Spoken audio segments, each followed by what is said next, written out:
Hello students. आज हम class 10th का चैप्टर नंबर 4 इकोनॉमिक्स का अर्थशास्त्र का चैप्टर नंबर 4 वैश्वीकरण और भारतीय अर्थव्यवस्था समझेंगे, जिसे इंग्लिश में globalization and the Indian economy भी कहा जाता है। तो 4th चैप्टर को अब हम शुरू करते हैं। पहला ही जो क्वेश्चन है वैश्वीकरण। वैश्वीकरण कहने का ही मीनिंग क्या है? दो देशों या दो से ज्यादा देशों का एकीकरण होना, या उनके मध्य परस्पर परस्पर संबंध होना, या कहें दो या दो से ज्यादा देशों का आपस में जुड़ाव होना। इस प्रक्रिया में ट्रेड, व्यापार व्यापार के माध्यम से जो है मुख्य हम इस चैप्टर में पढ़ेंगे कि व्यापार के माध्यम से दो या दो से ज्यादा देश आपस में जुड़े हैं। इस प्रक्रिया को ही क्या बोला गया है? वैश्वीकरण बोला गया है। वैश्वीकरण बोला गया है। इस व्यापार के अलावा हम संचार के माध्यम से, अब एक देश में बैठा व्यक्ति किसी दूसरे देश के व्यक्ति के साथ बिल्कुल बिल्कुल जो है बात विचार कर सकता है। एक देश की जो खबर है, मीडिया जो है, ये जो खबरें हैं दूसरे देशों में भी वो जो है ब्रॉडकास्टिंग की जा सकती है या प्रसारित की जा सकती है। तो कम्युनिकेशन या जो है संचार के माध्यम से, व्यापार के माध्यम से, ऐसे ही एक देश की संस्कृति दूसरे देश में भी जो है अडॉप्ट की जाती है। तो इसके माध्यम से यानी संस्कृति के माध्यम से भी दो या दो से ज्यादा देश आपस में जुड़ सकते हैं। लेकिन इस चैप्टर में हम मुख्य किस चीज पर फोकस करेंगे? व्यापार पर फोकस करेंगे कि व्यापार के थ्रू, व्यापार के माध्यम से दो या दो से ज्यादा देश आपस में जुड़े हैं। जो ये दो या दो से ज्यादा देश आपस में जुड़ रहे हैं, इसी प्रक्रिया को ही क्या बोला गया है? वैश्वीकरण बोला गया है। इसी प्रक्रिया को वैश्वीकरण बोला गया है। अब इस वैश्वीकरण की प्रक्रिया में जो है मुख्य भूमिका निभाने वाली कंपनियां कौन सी है? उसे बोला जाता है मल्टीनेशनल कंपनी या बहुराष्ट्रीय कंपनियां। इसके नाम में ही है बहुराष्ट्रीय। कहने का मतलब अब ये बहुत सारे राष्ट्रों में जाकर काम करेगी। जैसे हम बात करें एक उद्योग या जो कंपनी या कुछ भी हम जो इसे बोले गूगल। अब गूगल जो है बहुत सारे देशों में कार्य कर रहा है, बहुत सारे देशों में कार्य कर रहा है। तो गूगल क्या हुआ? अपने आप में बहुराष्ट्रीय कंपनी। ऐसे ही अमेजोन जो है, और इसके बाद फ्लिपकार्ट है, मीशो है, भारत की टाटा कंपनी है, और भी रंगैक्सी है, एशियन पेंट्स है। ऐसे बहुत सारी कंपनीज हैं, चाहे वो भारत की हो चाहे किसी अन्य देश की हो, वो एक दो या दो से ज्यादा देशों के साथ मिलकर कार्य कर रहे हैं, उसे कहा जाता है वैश्वीकरण। तो ये आपको परिभाषा छोटी सी ध्यान रखनी है। और इस वैश्वीकरण में मुख्य भूमिका किसने निभाई है? बहुराष्ट्रीय कंपनियों ने। बहुराष्ट्रीय कंपनियों ने मुख्य भूमिका निभाई है, ये बात भी हमें ध्यान रखनी है। इसके बाद जो क्या है, ये वैश्वीकरण जो है ये क्या करता है? व्यापार का भी जो है विस्तार करता है, संस्कृतियों को बढ़ावा देता है, और विभिन्न विभिन्न देशों को आपस में जोड़ता है। यह बात जो है हमें ध्यान रखनी है। इसके बाद आगे जो है वैश्वीकरण को संभव बनाने वाले कारक। ऐसे कौन कौन से कारक है जिसके कारण आज के समय वैश्वीकरण संभव हो पाया है? वैश्वीकरण संभव होने का मुख्य कारक जो कौन कौन से है देखते हैं। नंबर 1 पर है प्रौद्योगिकी। प्रौद्योगिकी के माध्यम से दो या दो से ज्यादा देश आपस में जुड़े हैं। जैसे किसी एक देश के पास अच्छी तकनीक है, फिर वो क्या करेगा? किसी अन्य देश को जो है मशीन्स हैं, प्रोडक्ट्स हैं, वस्तुएं हैं, वो बना बनाकर किसी दूसरे देश को बेचेगा। वो तो एक देश के पास अच्छी प्रौद्योगिकी है, वह वस्तुएं बनाकर दूसरे देश को बेच रहा है। तो प्रौद्योगिकी के माध्यम से भी दो या दो से ज्यादा देश आपस में जुड़े हैं। अब संचार का जो प्रोसेस है, सूचनाओं का जो प्रोसेस है, इसको भी प्रौद्योगिकी में ही रखा गया है। परंतु इसके लिए हम एक अलग से ही पॉइंट देखते हैं, सूचना एवं संचार प्रौद्योगिकी। सूचना एवं संचार जो है इसके बारे में अब हम देखते हैं। अब जैसे एक देश में बैठा व्यक्ति दूसरे देश में बैठे व्यक्ति के साथ बात विचार कर पा रहा है, तो यानी वो संचार कर पा रहा है। एक बात और करें, जैसे सूचनाओं का भी आदान प्रदान होता है, चाहे हम न्यूज़ देखें, खबरें देखें, एक देश की जो बातें हैं दूसरे देश में फैलती है, जाती है, तो सूचनाएं भी जो है आगे बढ़ती है, फैलती है। इस सूचनाओं को इस सूचनाओं को प्रदान करने वाला, या जो है फैलाने वाला, या जो है अपने कहें डिस्ट्रीब्यूट करने वाला, कौन कौन से यहाँ पर जो है फैक्टर्स हैं? टेलीग्राफ, टेलीफोन, फैक्स मशीन, जो ये है, इन सब के थ्रू जो है एक देश की खबर दूसरे देश में फैलती है। आज के समय बात करें, इंटरनेट, मोबाइल फोन, ठीक है, तो ये सब चीजें क्या है? सूचनाओं का आदान प्रदान करने में हेल्प करती है, सूचनाओं का आदान प्रदान करने में हेल्प करती है।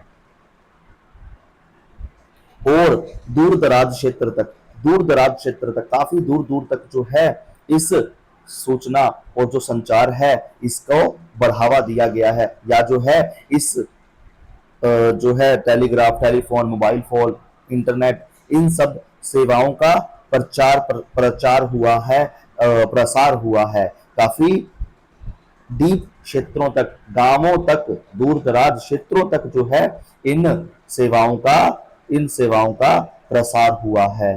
तो पहला हमने देखा, प्रौद्योगिकी के माध्यम से दो या दो से ज्यादा देश आपस में जुड़ रहे हैं। दूसरा, सूचना एवं संचार प्रौद्योगिकी के माध्यम से जो है दो या दो से ज्यादा देश आपस में जुड़ रहे हैं। इसके बाद हम देखते हैं अगला फैक्टर जो है, अगला जो वैश्वीकरण को संभव बनाने वाला जो कारक है वो है परिवहन।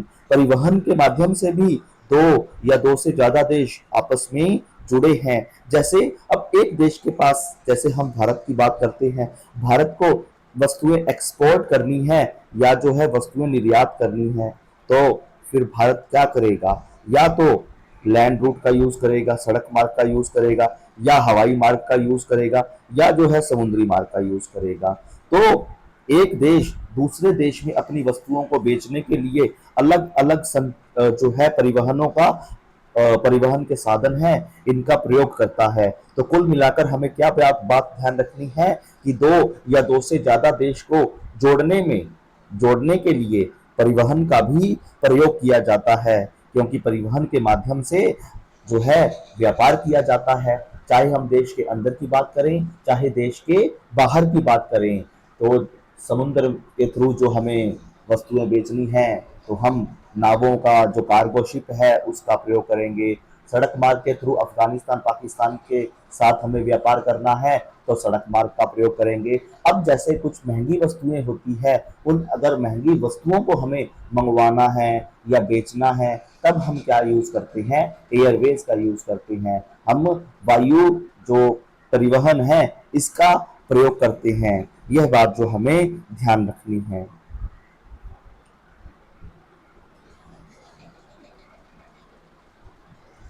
और हमें फोर्थ पॉइंट और ध्यान रखना है। एक एक फोर्थ पॉइंट, ये फर्स्ट पॉइंट हमने देखा, ये सेकंड पॉइंट है, ये थर्ड पॉइंट।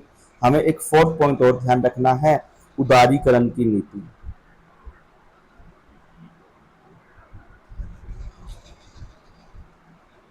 उदारीकरण की नीति उदारीकरण की नीति के कारण भी जो है वैश्वीकरण जो है ये संभव हो पाया है।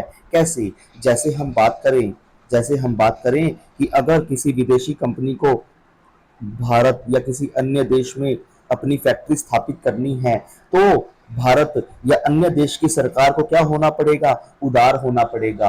अब ऐसा नहीं है कि विदेशी कंपनी हमारे देश में या किसी अन्य देश में आ रही है और वहां की सरकार उस विदेशी कंपनी से बहुत सारे बढ़ा बढ़ाकर जो है टैक्सेस वगैरह वसूल करने लग जाए कि आओ तुम हमारे यहाँ, आपसे जो है टैक्स वसूलेंगे, हम मुनाफा कमाएंगे। ऐसा नहीं करना देश को। अगर ये देश उस कंपनी को लूटने की कोशिश करेगा आते साथ ही, तो फिर वह कंपनी उस देश में क्यों आएगी? तो सरकार को किस नीति का पालन करना है? उदारीकरण की नीति का पालन करना है, जिससे विदेशी विदेशी जो कंपनियां हैं वो भारत में आए, उनसे टैक्स ना लिया जाए। हम आगे पढ़ेंगे, इसीलिए जो है स्पेशल इकोनॉमिक जोन भारत सरकार ने डिजाइन कर रखे हैं। स्पेशल इकोनॉमिक जोन, तो स्पेशल इकोनॉमिक जोन कहने का मतलब है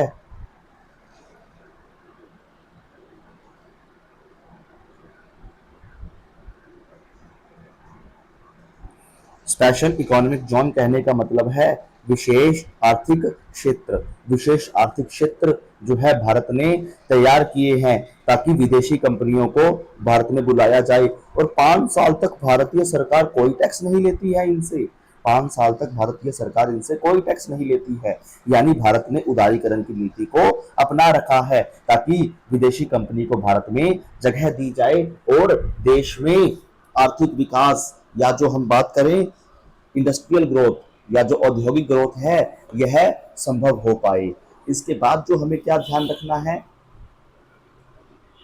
उदारीकरण की नीति। भारत ने इस उदारीकरण की नीति को कब अपनाया? भारत ने उदारीकरण की नीति को 1991 में अपनाया था। यह भी क्वेश्चन हमें एमसीक्यू के लिए ध्यान रखना है कि भारत ने उदारीकरण की नीति को कब अपनाया। 1991 में भारत ने उदारीकरण की नीति को अपनाया था। तो ये 4 पॉइंट हमें ध्यान करने हैं। चैप्टर कितने मार्क्स का है ये? 5। ये चैप्टर 5 मार्क्स का है। तो यहाँ से हम बात करें अपने आरबीएससी बोर्ड के लिए, आरबीएससी बोर्ड के लिए हम बात करें तो 4 मार्क्स का क्वेश्चन, 4 नंबर का क्वेश्चन इस चैप्टर से एक जरूर पूछा जाएगा, बड़ा क्वेश्चन पूछा जाएगा। तो यह वाला जो क्वेश्चन है मोस्ट इंपॉर्टेंट क्वेश्चन है। हम इसको हाईलाइट भी कर सकते हैं, टिक भी कर सकते हैं कि ये जो बहुत मोस्ट इंपॉर्टेंट क्वेश्चन है हमारे लिए ये मोस्ट इंपॉर्टेंट क्वेश्चन हो जाता है। यह भी आप भी इसे टिक करेंगे। आगे देखते हैं अब हम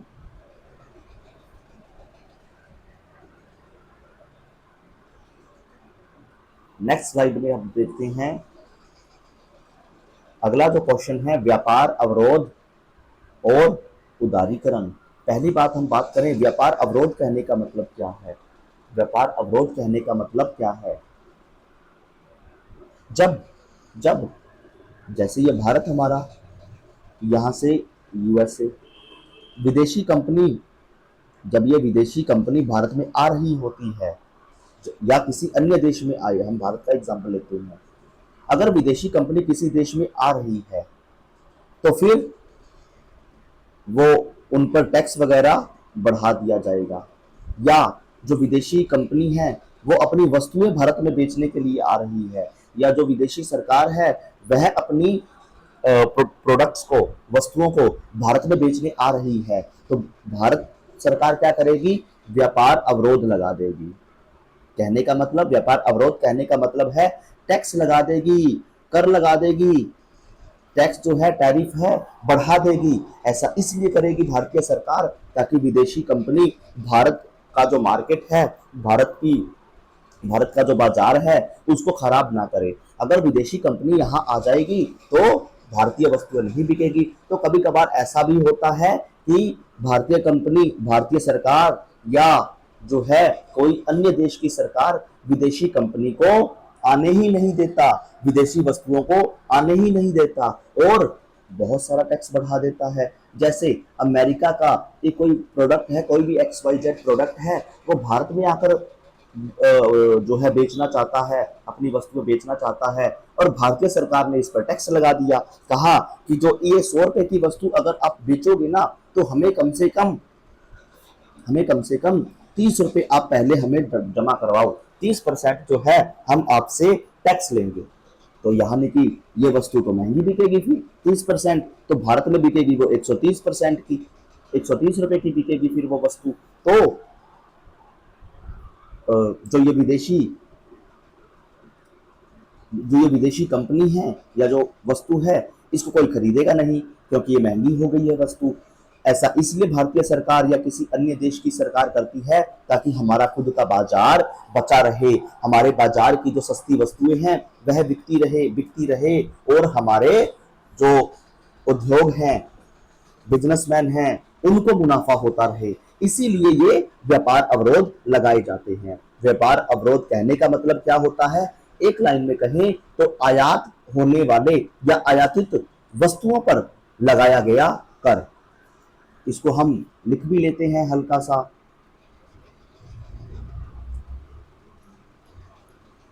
व्यापार अवरोध कहने का मतलब क्या होता है? आयात पर कर,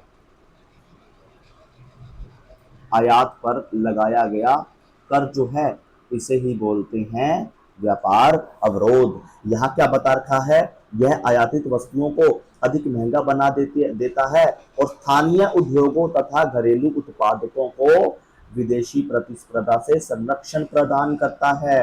विदेशी कंपनी आकर हमारी घरेलू उत्पादकों को नुकसान न पहुंचाए, इसीलिए व्यापार अवरोध कहें तो हम टैक्स लगा दिए जाते हैं। अब इधर देखते हैं, जस्ट इसका उल्टा है उदारीकरण की। उदारीकरण उदारीकरण में क्या है,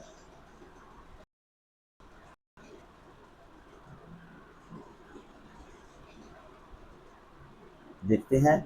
उदारीकरण कहने का मतलब, उदारीकरण, अब व्यापार अवरोध में क्या था, हमने क्या किया था, कर को लगा दिया था। लेकिन उदारीकरण में क्या करना है, कर को हटा देना है। जो टैक्स है, जो कर है, ये हटा दिए जाएंगे। जब विदेशी कंपनी भारत में आएगी, तो विदेशी कंपनी अगर भारत में आएगी तो हमें टैक्स नहीं लगाने हैं, कर नहीं लगाने हैं, ताकि उस विदेशी कंपनी को भारत में काम करने का मौका दिया जाए। तो कभी कभी ये कंडीशन भी भारत ये अपनाता है, कभी कभी यह कंडीशन भी भारत अपनाता है। तो उदारीकरण में क्या है, सरकार द्वारा व्यापार से अवरोधों तथा प्रतिबंधों को हटाने की प्रक्रिया को उदारीकरण कहा जाता है। व्यापार पर हमें कर को, टैक्स को हटा देना है एकदम, ठीक है, उसे कहा जाएगा उदारीकरण। भारत ने उदारीकरण की नीति कब अपनाई, 1991 में अपनाई। यह बात हमने पहले भी पढ़ ली है। अब इसे जो है आपको भी ध्यान रखना है, एमसीक्यू का क्वेश्चन यह बन सकता है। अब हम नेक्स्ट टॉपिक को देखते हैं। अंतर्देशीय उत्पादन में बहुराष्ट्रीय कंपनियों की क्या भूमिका है। यानी कि एक देश दूसरे देश में आकर जो काम कर रहा है, एक देश दूसरे देश में आकर जो काम कर रहा है, इसमें बहुराष्ट्रीय कंपनियों की, मल्टीनेशनल कंपनियों की क्या भूमिका रही है। अब हम देखते हैं, बहुराष्ट्रीय जो कंपनियां हैं ये होती क्या है, यह बहुत सारे देशों में, यानी एक से अधिक देशों में यह काम करती है। यह काम करती है, साथ ही साथ एक से ज्यादा देशों में उत्पादन करती है। उस उत्पादन पर उसका नियंत्रण होता है तथा उसका स्वामित्व होता है, खुद का अधिकार होता है। यह नहीं कि यूएसए की जो कंपनी है वो भारत में आई और यहाँ भारत सरकार उसको जो है कंट्रोल करेगी, नहीं। जो यूएसए की कंपनी भारत में आई है, जो विदेशी कंपनी है, जो उसका विदेशी मालिक है, उसी का ही अधिकार होगा, चाहे वो किसी भी देश में जाकर कार्य करे। इसके बाद हमें और क्या ध्यान रखना है, ये तो विदेशी कंपनी है या जो है बहुराष्ट्रीय कंपनियां हैं, यह किस देश में जाना पसंद करेगी, जहां पर उन्हें सस्ता श्रम मिलेगा, सस्ते उन्हें संसाधन मिलेंगे, उन्हें बढ़िया कारखाने मिलेंगे, कार्यालय मिलेंगे इन्हें बढ़िया, वहां उस देश में यह कंपनी जाना जो है ज्यादा पसंद करेगी। सबसे ज्यादा कंपनियां कहाँ भाग रही है, चाइना में भाग रही है, चीन में भाग रही है। क्यों, क्योंकि चीन सस्ते संसाधन प्रोवाइड करता है, सस्ते श्रमिक प्रोवाइड करता है। इस कारण जो सबसे महंगा फोन है, एप्पल का जो फोन है, ठीक है, आईफोन है, जो ये एप्पल कंपनी है, कहाँ जो है उत्पादन कर रही है, चीन में ही उत्पादन कर रही है, चाइना में ही उत्पादन कर रही है। क्यों, श्रमिक सस्ते हैं। इस कारण से संसाधन भी जो है उन्हें, बिजली पानी जो चाहिए सब बहुत ही सस्ते रेट पर प्रोवाइड कर देती है चाइनीज गवर्नमेंट। इसीलिए जो है मल्टीनेशनल कंपनी, बहुराष्ट्रीय कंपनियां चाइना भाग रही है। तो हमने क्या देखा, मल्टीनेशनल कंपनी, बहुराष्ट्रीय कंपनी कहने का मतलब क्या है, जो एक से ज्यादा देशों में काम करे, अपने उत्पादन पर खुद नियंत्रण रखे, खुद ही मालिक रहे, किसी दूसरे को अधिकार न करने दे। यानी जिस भी देश में वह कार्य कर रही है, उस देश की सरकार का कोई अधिकार नहीं रहेगा। और ये बहुराष्ट्रीय कंपनियां कहाँ जाती है, जहां सस्ता श्रम मिलता है, सस्ते संसाधन मिलते हैं, सस्ते जो है जमीन मिलती है, सस्ती मशीनें मिल जाती है, वहां ये बहुराष्ट्रीय कंपनियां काम करती है। आगे क्या बता रखा है, आजकल जो है वस्तुएं कई देशों में मिलकर बनती है। आजकल जो है तो एक किसी वस्तु को बनाना है तो यह नहीं कि एक ही देश उसके लिए कार्य करेगा, एक, दो, तीन, चार, कितने भी देश आपस में मिलकर काम कर सकते हैं। जैसे हम उदाहरण लेते हैं, इसको छोड़कर हम देखते हैं, उदाहरण देखते हैं। अब एप्पल का जो फ़ोन बनाना है, सारी एसेसरीज कहाँ से? यूएसए से। अमेरिका ने क्या किया? डिज़ाइन किया कि ऐसे ऐसे कर कर मुझे ये आईफोन बनाना है, ठीक है। इसके बाद यूएसए ने किसको ये ठेका दे दिया? चीन को। चीन की जो है सरकार है वह उत्पादन कर रही है, चाइना में जो है उत्पादन किया जा रहा है। यूएसए की कंपनी चाइना में आई, चाइना में उत्पादन कर रही है, और चाइनीज गवर्नमेंट को, चीन की सरकार को टैक्स वगैरह पे कर रही है। इसका जो डिजाइन था वो कहाँ तैयार किया गया? एसेसरीज कहाँ पर तैयार की गई? यूएसए में।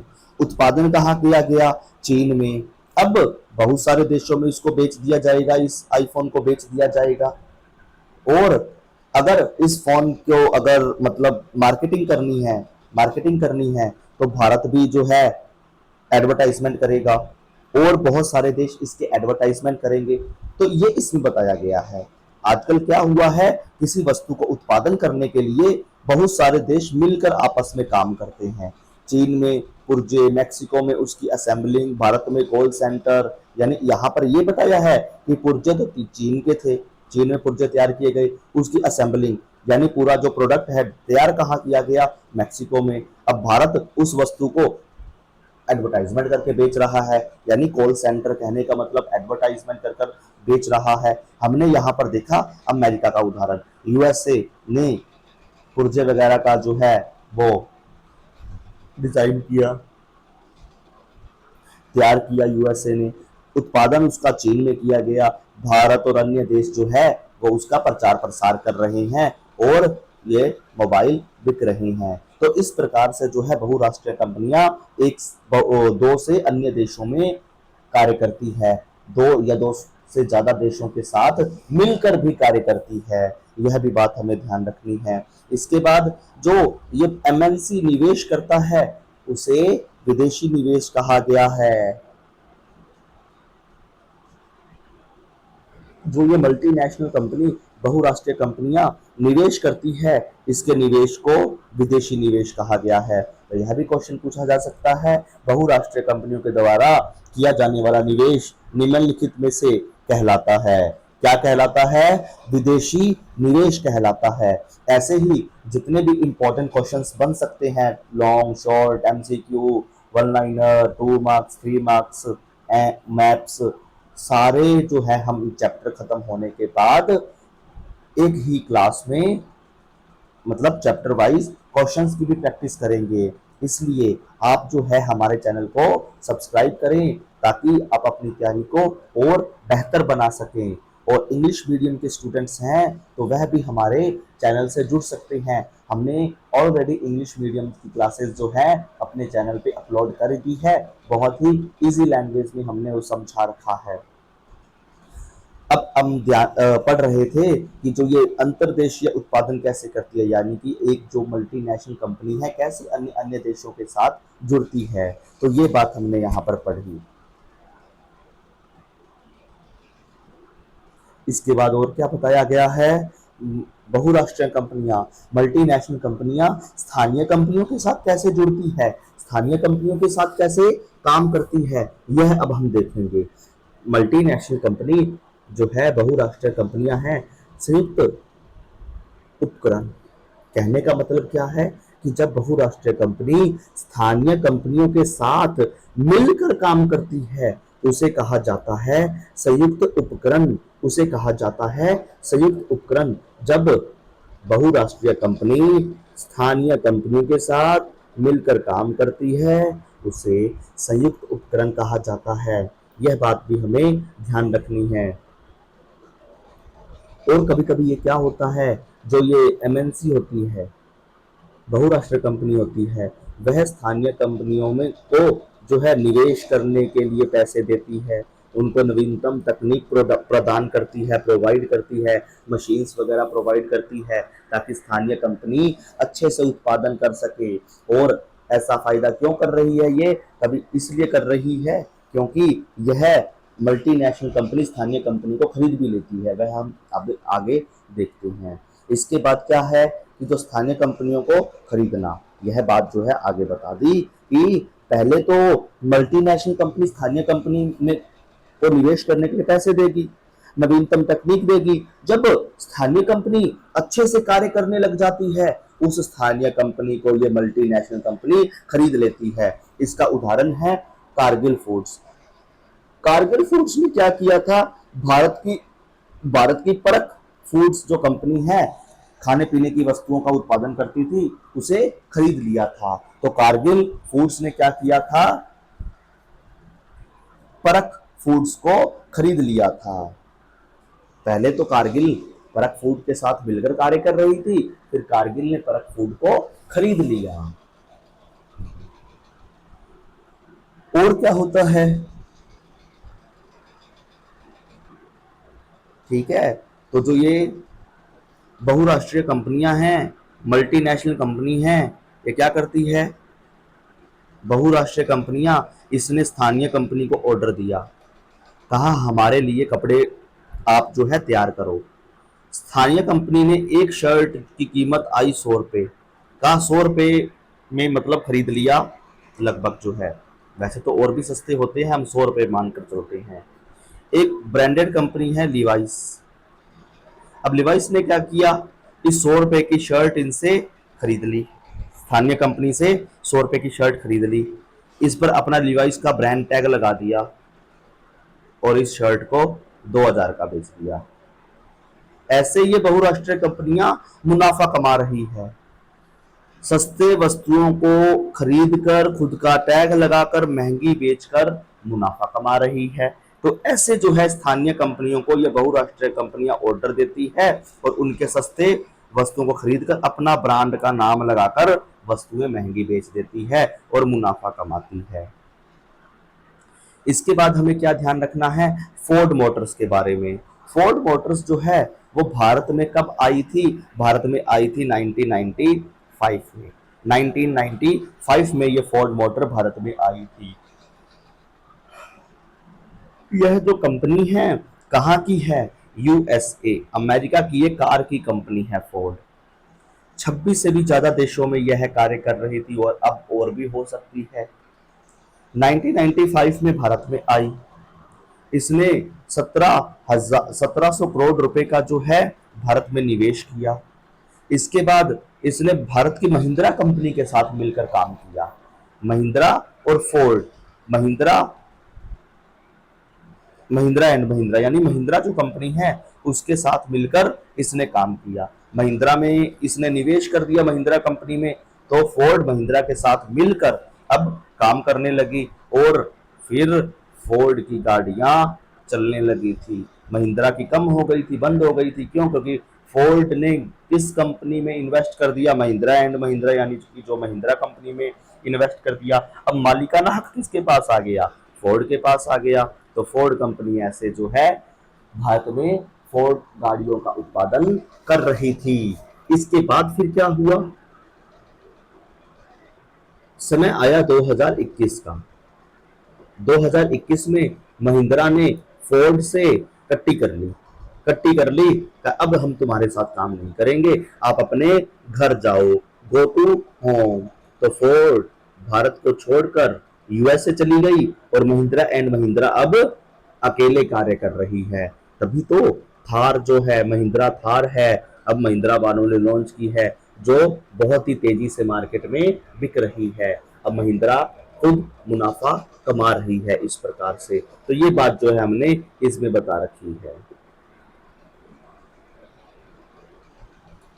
परंतु क्या है कि जो ये महिंद्रा है ये पुर्जों का निर्यात फोर्ड को आज भी कर रही है और पैसे कमा रही है। आगे देखते हैं अब विदेशी व्यापार और बाजारों का एकीकरण। विदेशी व्यापार कहने का ही अर्थ क्या है, एक कंपनी जो विभिन्न देशों में कार्य कर रही है, वस्तुओं को खरीद रही है या बेच रही है, सेवाओं को खरीद रही है या बेच रही है। अब आप कहोगे वस्तुओं को तो खरीदा बेचा जाता है, सेवाओं को कैसे खरीदा और बेचा जाता है। जैसे अब हम बात करते हैं अमेज़न या एप्पल, गूगल, कुछ भी। कंपनी तो यूएसए की है, कंपनी यूएसए की है ये। अब भारत के कर्मचारी है, इस कंपनी में काम कर रहे हैं, वो भारत में भी रहकर काम कर रहे हैं, वो यूएसए में भी जाकर काम कर रहे हैं। तो ऐसे भारत के श्रमिकों ने, भारत के इंजीनियर्स ने अपनी सेवा को बेच दिया, अमेज़न ने इनकी सेवा को खरीद लिया। तो ऐसे सेवाओं को भी खरीदा बेचा जाता है। अध्यापक जैसे अपनी सर्विस दे रहा है, उसके बदले पैसे ले रहा है, यानी अध्यापक को भी खरीदा गया है, अध्यापक की सेवाओं को खरीदा गया है। चाहे वो लॉयर है, डॉक्टर है, इंजीनियर है, कोई भी है जो पैसे के बदले कार्य कर रहा है, उनकी सेवाओं को खरीदा जा रहा है। तो ऐसे वस्तुओं और सेवाओं को खरीदा और बेचा जाता है विभिन्न देशों के मध्य। उसे ही विदेशी व्यापार कहा जाता है, विदेशी व्यापार कहा जाता है। और ये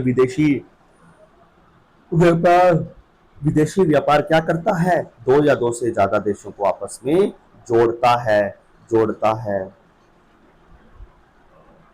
इसके बाद है उपभोक्ताओं को लाभ। अब इस विदेशी व्यापार से बाजारों का क्या हुआ है? एकीकरण हुआ है। जैसे चीन खिलौनों का उत्पादन करके भारत में बेच रहा है, चाइना और भारत का जो मार्केट है वो एक हो गया, मिलकर काम कर रहा है, एकीकरण हो गया। तो ऐसे ही जो है विदेशी व्यापार के कारण अलग अलग देशों का एकीकरण होता है, आपस में मिलकर जुड़कर कार्य करते हैं। इसके बाद देखते हैं हम उपभोक्ताओं को क्या क्या लाभ हुए हैं इससे। उपभोक्ताओं के सामने बहुत सारे विकल्प उत्पन्न हो गए हैं। जैसे हम बात करें टूथपेस्ट की, टूथपेस्ट बहुत प्रकार के टूथपेस्ट है, कोलगेट है, पतंजलि है, सेंसोडाइन है, क्लोजअप, ऐसे बहुत सारी जो है टूथपेस्ट की ब्रांड है। अब हमारी मर्जी, हमारे सामने बहुत सारे विकल्प हैं, बहुत सारी वैरायटीज है, हम जिसको खरीदना चाहें खरीद लेंगे। यानी कि अब जो ऐसे ही कपड़ों के लिए, जूतों के लिए विदेशी कंपनियां भारत में आकर काम कर रही है, तो भारतीयों के लिए यहाँ पर ऑप्शन उपलब्ध है कि जिस ब्रांड के कपड़े खरीदने हैं उसके खरीदो, जिस ब्रांड के जूते खरीदने हैं जूते खरीदो। तो ऐसे जो है बहुराष्ट्रीय कंपनियों के कारण भारतीयों को लाभ मिला है, भारतीयों के सामने बहुत सारे विकल्प उत्पन्न हो गए हैं, है ना। अब जैसे हम उदाहरण के लिए देखें, एक फन की बात, हम टूथपेस्ट की बात करते हैं तो सबसे पहले हमारे माइंड में क्या आता है? कोलगेट। कोलगेट हम आम जीवन में टूथपेस्ट बोलते ही नहीं, कोलगेट कर लिया, कोलगेट ही बोलते हैं। क्यों? क्योंकि कोलगेट ने पूरे मार्केट को, भारतीय मार्केट को कैप्चर कर रखा है। ऐसे ही स्कूटी में एक्टिवा, स्कूटी ने पूरे मार्केट को कैप्चर कर रखा है। तो एक ब्रांड जो है वो बहुत ज्यादा फेमस हो जाती है। लेकिन ये नहीं कि हम उसी पर ही निर्भर हो जाएं, हम दूसरे ब्रांड की वस्तुएं भी खरीद सकते हैं, जिसका फायदा किस कारण से हुआ है? बहुराष्ट्रीय कंपनियों के कारण यह फायदा हुआ है। अब और देखते हैं हम आगे, विदेशी विश्व व्यापार संगठन की भूमिका क्या है? यह अंतर्राष्ट्रीय व्यापार को बढ़ावा देने के लिए बनाया गया, यह अंतर्राष्ट्रीय व्यापार को उदार बनाने के लिए बनाया गया। कहने का मतलब, उदार कहने का मतलब क्या बताया था कि जब एक देश की कंपनी किसी दूसरे देश में आ रही होगी तो यहाँ की जो सरकार है इस पर टैक्स नहीं लगाएगी। अगर टैक्स लगाएगी तो उसे व्यापार अवरोध कहते हैं, टैक्स को हटा दिया जाएगा तो उसे उदारीकरण की नीति कहते हैं। तो डब्ल्यूटीओ कहती है सरकारों को, अलग अलग देशों की सरकारों को, कि आप उदारीकरण की नीति अपनाओ ना, आप उदारीकरण की नीति अपनाओ, उदार हो जाओ और विदेशी कंपनी को अपने देश में आने दो, उनको काम करने दो, मुनाफा कमाने दो और आप भी कुछ उससे टैक्स ले लेना। इसके बाद जो है, अब जो है ये शुरू किसके द्वारा किया गया था? विकसित देश, विश्व व्यापार संगठन की शुरुआत विकसित देशों के द्वारा की गई थी। इस डब्ल्यूटीओ को पहले गैट के नाम से जाना जाता था, journal agreement on trade and tariff. लगभग 1948 के आसपास जो है इस गैट की स्थापना हुई थी। बाद में इसका नाम बदलकर 1995 में जो है डब्ल्यूटीओ विश्व व्यापार संगठन कर दिया गया है। अब जो है विश्व व्यापार संगठन जो है नियमों को बनाती है। 160 से ज़्यादा देशों में ये काम कर रही है। 2016 के अकॉर्डिंग है। वर्तमान में जो है 166 देशों में यह बहुराष्ट्रीय कंपनी जो ये विश्व व्यापार संगठन है, विश्व व्यापार संगठन से लगभग 166 देश जो हैं आज के समय में जुड़े हुए हैं। इसके बाद विश्व व्यापार संगठन की कुछ आलोचना भी है। यह मुक्त व्यापार डब्ल्यू हालांकि डब्ल्यूटीओ सभी को मुक्त व्यापार की सुविधा देता है, लेकिन व्यवहार में विकसित देशों ने अनुचित ढंग से व्यापार अवरोधों को बरकरार रखा है। कहने का मतलब, अब इसने क्या बोला, उदारीकरण की नीति अपनाओ, विदेशी कंपनी को अपने देश में आने दो। लेकिन विकसित देश क्या करती है, विदेशी कंपनियों को आने ही नहीं देती। इस कारण से विश्व व्यापार संगठन डेवलपिंग कंट्रीज, विकासशील देशों को तो दबाकर रखता है, नियम फॉलो ना करे तो उनको परेशान करता है। और जब विकसित देश कोई नियमों को फॉलो नहीं करते हैं तब विश्व व्यापार संगठन कुछ नहीं बोलता है।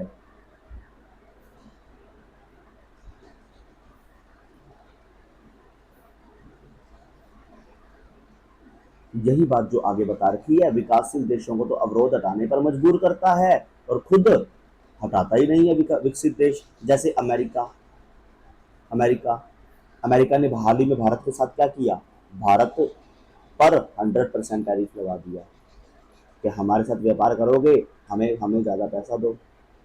इस प्रकार से जो है अब यूएसए पर आवाज़ उठाने वाला कोई है ही नहीं, क्योंकि यही यूएसए डब्ल्यूटीओ में लगभग 25% जो है पैसा इन्वेस्ट करता है।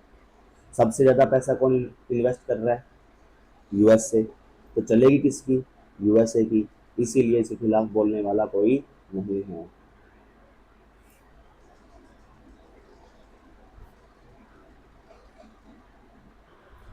अब हम देखते हैं भारत में वैश्वीकरण का सकारात्मक प्रभाव। भारतीय अर्थव्यवस्था के पर्सपेक्टिव से अब हम वैश्वीकरण को समझते हैं। तो इसमें सकारात्मक प्रभाव क्या है, उपभोक्ताओं को लाभ मिला है, क्योंकि उच्च गुणवत्ता की वस्तुएं उपभोक्ताओं को प्रयोग करने के लिए मिली है।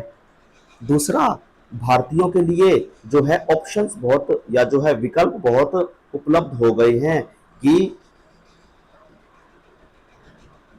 एक मतलब कोई भी जो है वस्तु, किसी भी ब्रांड की वस्तु वो खरीद ले। जैसे टूथपेस्ट किसी भी ब्रांड की खरीद ले, तो ऑप्शंस बहुत मिले हैं, ऑप्शंस बहुत मिले हैं कि कोई भी वस्तु भारतीय खरीद सकते हैं, उच्च गुणवत्ता की वस्तुएं खरीद सकते हैं। यह जो लाभ हुआ है। इसके बाद दूसरा है रोजगार के नए अवसर प्रदान करना। जब विदेशी कंपनी भारत में आती है तो यहाँ पर बहुत सारे श्रमिकों को रोजगार मिलता है, आईटी सेक्टर में रोजगार मिलता है, वहाँ बैठकर कॉल सेंटर में जो है काम मिलता है। तो ऐसे बहुत सारे जो है लाभ भारतीयों को हुए हैं। तीसरा है भारतीय कंपनियों का उदय। अब भारतीय कंपनियों का भी उदय हुआ है, जैसे टाटा मोटर्स, इन्फोसिस। ठीक है, इन्फोसिस जैसी कंपनी है, टाटा मोटर्स जैसी कंपनी है, रनबैक्सी जो दवाइयां बनाने वाली कंपनी है। ठीक है, इनका जो है मुनाफा हुआ, क्योंकि ये भी बहुत सारे देशों में जाकर काम कर रही है। तो इस प्रकार से वैश्वीकरण का सकारात्मक प्रभाव भारतीयों को हुआ है। अब है कुछ नकारात्मक प्रभाव। नकारात्मक प्रभाव में क्या कुछ बताया गया है, जब एक विदेशी कंपनी उत्पादन करने के लिए आती है तो पर्यावरण को नुकसान पहुंचाती है, तो पर्यावरण प्रदूषण हुआ है, यह नुकसान है। रोजगार की अनिश्चितता, अगर हम पढ़ रहे थे सकारात्मक प्रभाव में कि विदेशी कंपनी भारतीयों को रोजगार दे रही है, ठीक है, माना रोजगार दे रही है, लेकिन लेकिन जब कंपनी के पास काम बहुत ज़्यादा है तब तो वर्कर्स भी ज़्यादा होंगे। कंपनी का काम घट गया, डिमांड ही नहीं है, तो वर्कर्स को हटा देंगे। तो रोजगार की जो है मतलब अनिश्चितता हुई पड़ी है। सही ढंग से स्थायी रोजगार श्रमिकों को नहीं मिल रहा है। साथ ही साथ छोटे उत्पादकों को भी नुकसान हुआ है। विदेशी कंपनी लीवाइस आ गई, तो कौन भारत के जो है देसी कपड़े हैं उनको खरीदेगा? देसी कंपनियों कपड़ों को कौन खरीदेगा? तो यानी कि जो छोटे छोटे उद्योग हैं इनको नुकसान हुआ है। किस कारण से? विदेशी कंपनियों के आने से यहाँ के छोटे उत्पादकों, भारत के छोटे उत्पादकों को हानि हुई है। जैसे प्लास्टिक के खिलौने, जूते, चप्पल, डेयरी वगैरह जो है, उन सब चीज़ों को लेकर उदाहरण बताए गए हैं। आगे जो है विदेशी निवेश आकर्षित करने के लिए सरकार ने क्या किया? विदेशी निवेश को आकर्षित करने के लिए सरकार ने क्या कुछ जो है प्रयास किए हैं, कदम उठाए हैं? सरकार ने विशेष आर्थिक क्षेत्र, स्पेशल इकोनॉमिक जोन का डिजाइन किया है। अब विश्व के देश के अंदर अलग अलग जो शहर है, बड़े बड़े शहर है, वहां डिजाइन किया गया है, उनको कन्वर्ट कर दिया गया है विशेष आर्थिक क्षेत्र में, जहां क्या क्या क्या सुविधाएं होती है, बिजली, पानी, सड़क, परिवहन, वस्तुएं भंडार करने की, कुछ मनोरंजन की एक्टिविटीज जो है, और शैक्षणिक जो सुविधाएं हैं, सारी चीजें वहां पर प्रोवाइड की जाती है, ताकि विदेशी कंपनी उत्पादन करे और वस्तुओं को आयात निर्यात भी करते रहे। इसीलिए स्पेशल इकोनॉमिक जोन, SEZ, या हिंदी में कहें विशेष आर्थिक क्षेत्र का जो है डिजाइन किया है भारतीय सरकार ने, ताकि विदेशी व्यापार को बढ़ावा दिया जाए। इसके बाद भारतीय सरकार जो है टैक्स में माफी कर देती है। कितने समय तक? 5 साल के लिए। 5 साल तक भारतीय सरकार उस विदेशी कंपनी से कोई टैक्स नहीं लेती है, ताकि विदेशी कंपनी मुनाफा कमाए, और बाद में 5 साल के बाद इस विदेशी कंपनी से टैक्स वसूला जाता है।